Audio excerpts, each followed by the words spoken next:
Hello everyone, my name is Aaradhya and आज हम एक ऐसा चैप्टर का एक ऐसा इम्पोर्टेंट टॉपिक पढ़ने जा रहे हैं जो क्लास 10th के बोर्ड्स के पॉइंट ऑफ व्यू से बहुत ही ज़्यादा इम्पोर्टेंट है। वो है क्लास 10th का बायोलॉजी का एक चैप्टर जिसका नाम है लाइफ प्रोसेसेस। आप देख ही सकते हैं मेरे पीछे मैंने एक पिक्चर्स ऐड की हैं कुछ। ये एक ही पिक्चर है, इसमें बहुत सारे बॉडी के कुछ पार्ट्स दिखाए गए हैं जहां पे आप देख सकते हो कि वो बॉडी के अंदर क्या क्या फंक्शंस कर रहे हैं। दैट मीन्स अगर मैं एक शॉर्ट वे में बताऊं कि लाइफ प्रोसेसेस होती क्या है और वो क्यों इंपॉर्टेंट है, हम क्यों पढ़ते हैं उसको, तो बिकॉज हमारी बॉडी में चल क्या रहा है, हमारी बॉडी में बहुत सारे ऑर्गन्स हैं। हमारी एक कॉम्प्लेक्स बॉडी है ह्यूमन बींग्स की, तो उनके अंदर एक इतने सारे ऑर्गन्स हैं। वो ऑर्गन्स कैसे काम करते हैं, अपने आपस में कैसे कोऑर्डिनेशन बनाते हैं, बॉडी कैसे मेंटेनेंस होती है, रिपेयरमेंट होती है, वो सारी चीजें हम लाइफ प्रोसेस के अंदर पढ़ते हैं। तो आप यहाँ पे जैसा देख सकते हो, here you can see that brain है, दिख रहा होगा आपको। ब्रेन के 3-4 पार्ट्स दिखाए हैं, फिर बॉडी है जिसमें सर्कुलेटरी सिस्टम है, डाइजेस्टिव सिस्टम है, मस्कुलर सिस्टम है, रेस्पिरेटरी सिस्टम है, स्केलेटल सिस्टम है, and then you have all the system है जो कि लाइफ प्रोसेसेस में हमारी बॉडी काम करती है। Okay, but in today's class we will study an important topic of this chapter, that is going to be the digestive system of human being। Digestive system of human being हम आज की class में पढ़ने वाले हैं। एक छोटा सा टॉपिक भी कह सकते हो, still it's lengthy but easy to understand. So आप यहाँ पे देख सकते हैं एक फ्लो चार्ट के थ्रू मैंने आपको बहुत इजी वे में इस चैप्टर को समराइज करा हुआ है ताकि आपको इजीली समझ में आ जाए हम इस चैप्टर को किस किस टॉपिक के थ्रू पढ़ने वाले हैं। तो पहले हमारे पास जो टॉपिक है वो है व्हाट आर लाइफ प्रोसेसेस। उसके बाद हम पढ़ेंगे what is nutrition. Then in this chapter we have autotrophic nutrition and heterotrophic nutrition. After this we have nutrition in plants, nutrition in animals and nutrition in amoeba and paramecium. Why we have separated this class from animals and plants? क्योंकि animals and plants multicellular organism में आते हैं और amoeba and paramecium एक single cell के organisms होते हैं, तो उनके अंदर nutrition कैसे होता है वो इसीलिए हमने उसको separately place किया है। Now human digestive system है, उसके बाद respiration in plants and animals, human respiratory systems, transportation in human beings and plants। तो ह्यूमन डाइजेस्टिव सिस्टम यहाँ पे आया है। After this chapter will gonna be and with the topic like lymphatic system आ गया, ह्यूमन एक्सक्रीटरी सिस्टम आ गया, फिर एक्सक्रीशन प्लांट्स में कैसे हो रहा है, एक्सक्रीशन एनिमल्स में कैसे हो रहा है। ह्यूमंस को यहाँ पे एनिमल्स से मैंने इसलिए सेपरेट किया हुआ है, बुक्स में भी सेपरेट है एनसीईआरटीज में, जस्ट बिकॉज वो बहुत सारे एनिमल्स ऐसे हैं जिनके अंदर एक्सक्रीशन की प्रोसेस अलग अलग तरीके से होती है। That's why we have separated here human beings and animals. But in today's class, we will only discuss the human digestive system. इस टॉपिक को बहुत इजीली लोग हम ले तो लेते हैं, बट आई थिंक ये टॉपिक उतना ही कॉम्प्लेक्स है जितना बाकी अदर टॉपिक्स हैं। तो इसीलिए आज हम ह्यूमन डाइजेस्टिव सिस्टम को पढ़ने वाले हैं। So let's start with us. This is our human digestive system. As you can see here, we have a structure. I have only added a 3D structure of human digestive system, जिसमें obviously सारी चीजें नहीं mention है, but it's a kind of a digestive tract. Track you know ना, railway track, the path where the railway goes. ऐसी जगह जिसे जहां से चीजें जा रही हैं, तो खाना जहां से जाता है उसको हम डाइजेस्टिव ट्रैक्ट कहते हैं। नेक्स्ट थिंग, इस चैप्टर को के अंदर का जो ये टॉपिक है, इसको स्टार्ट करने से पहले मैंने कुछ ऐसी इंटरेस्टिंग चीजें ऐड की जो इन टॉपिक्स को और भी ज्यादा इंटरेस्टिंग एंगेजिंग बना देता है। For example, I think some of you know कि क्या बताने वाली हूँ और ये चीजें क्या है, और कुछ लोगों को नहीं भी पता होगा। So do you know this about what is it? It starts before you eat. क्या स्टार्ट हो जाता है आपके खाने से पहले?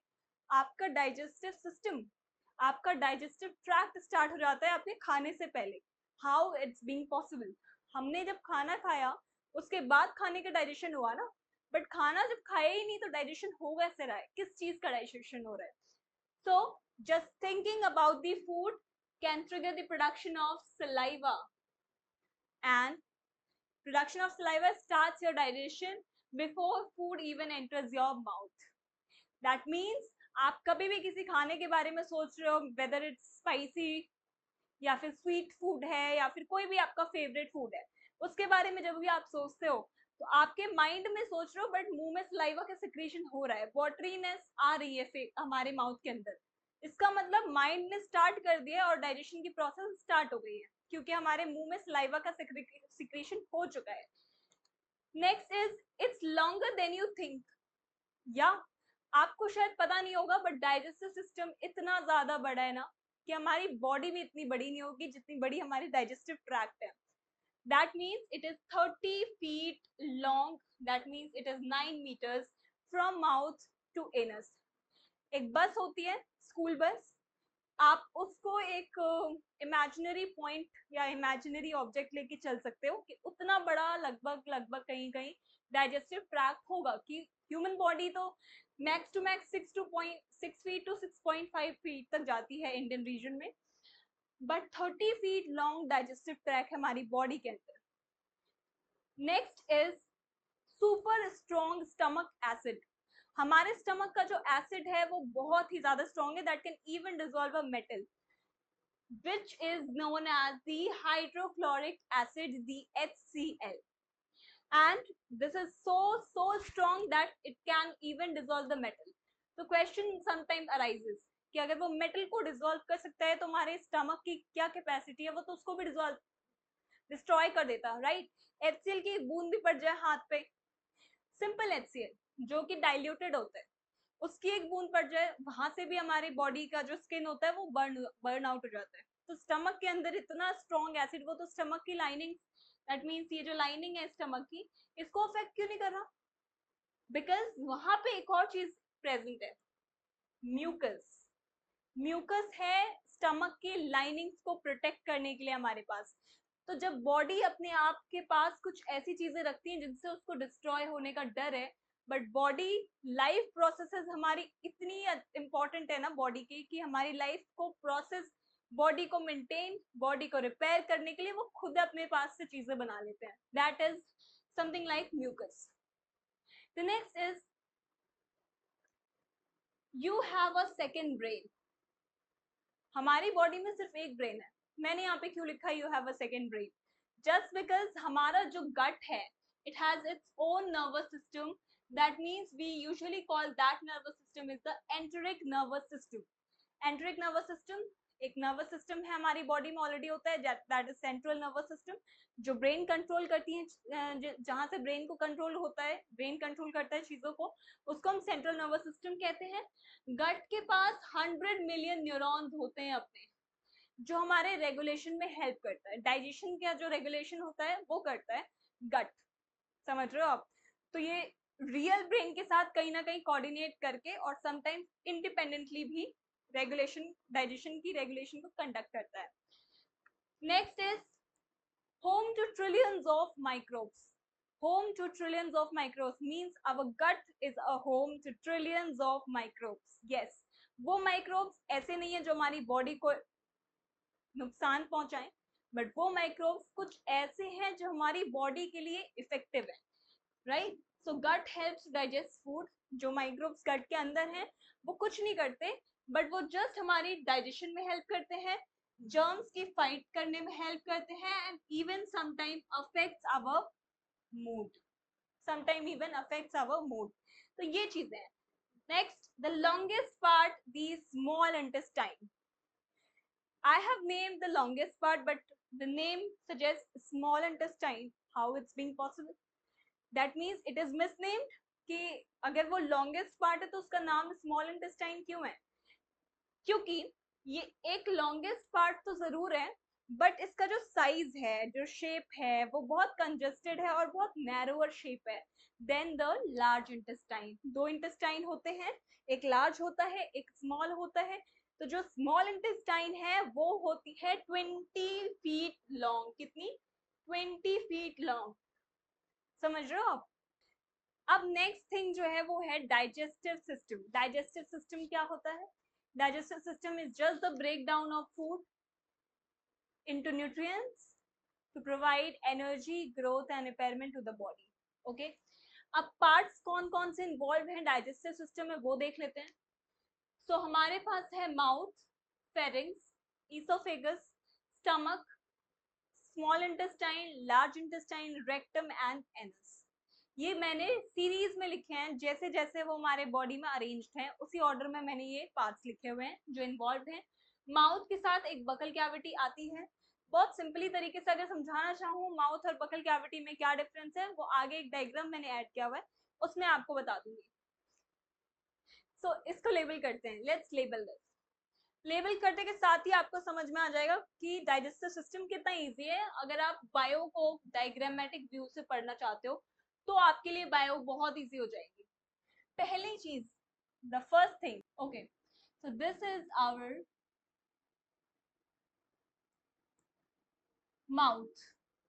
ये एरिया आप देख रहे होगे, ये माउथ और यहाँ पे टीथ होता है जो दिख नहीं रहा इस डायग्राम में।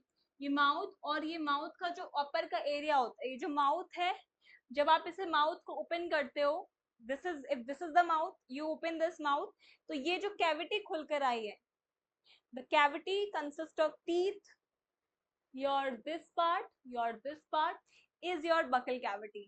Okay, तो ये पार्ट को हम बकल कैविटी कहते हैं, माउथ एंड बकल कैविटी। अब नेक्स्ट पॉइंट क्या था पार्ट्स में? फेरिंग्स। फेरिंग्स, फेरिंग्स कहाँ होता है? सो माउथ से जो नेक का रीजन स्टार्ट होता है, this region is known as,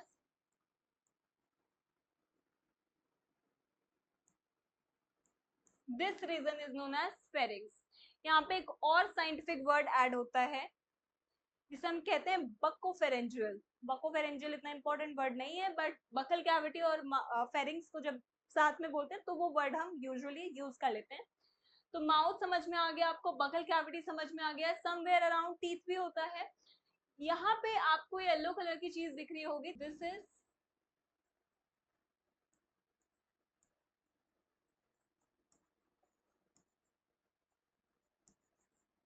salivary gland. Salivary gland इधर साइड में होती है हमारे माउथ के अंदर, जो सलाइवा रिलीज करती है, सिक्रीट करती है। ठीक है, उसके बाद आपको यहाँ पे एक long tube like, muscular tube like structure दिख रहा होगा जिसका नाम है ईसोफेगस। ईसोफेगस, जिसे हम फूड पाइप भी कहते हैं, जिसे हम फूड पाइप भी कहते हैं। So this is our oesophagus. यहाँ पे आप देख सकते हो, माउथ हो गया, बकल कैविटी हो गया, and we are now done with the oesophagus also. Oesophagus हो गया, फूड पाइप हो गई।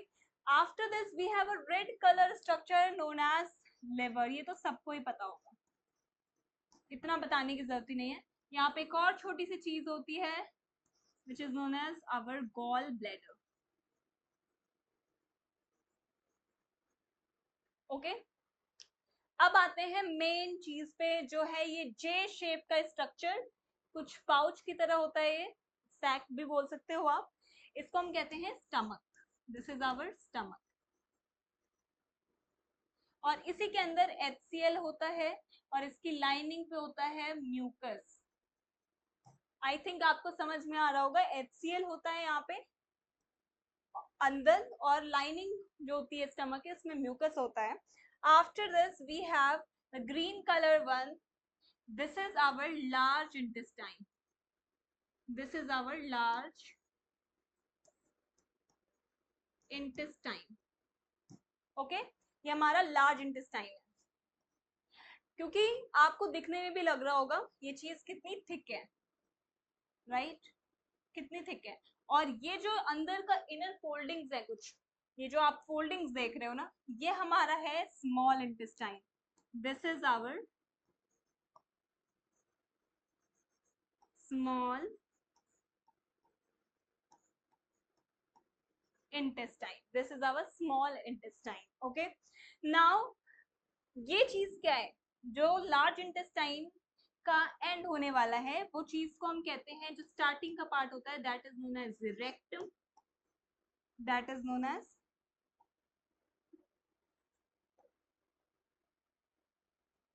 rectum. Okay, this is rectum.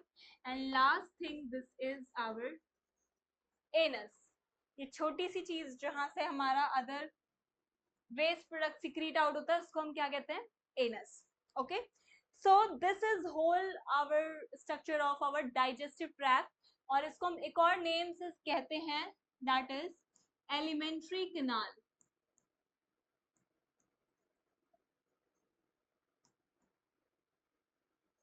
This is also known as by the name of alimentary canal.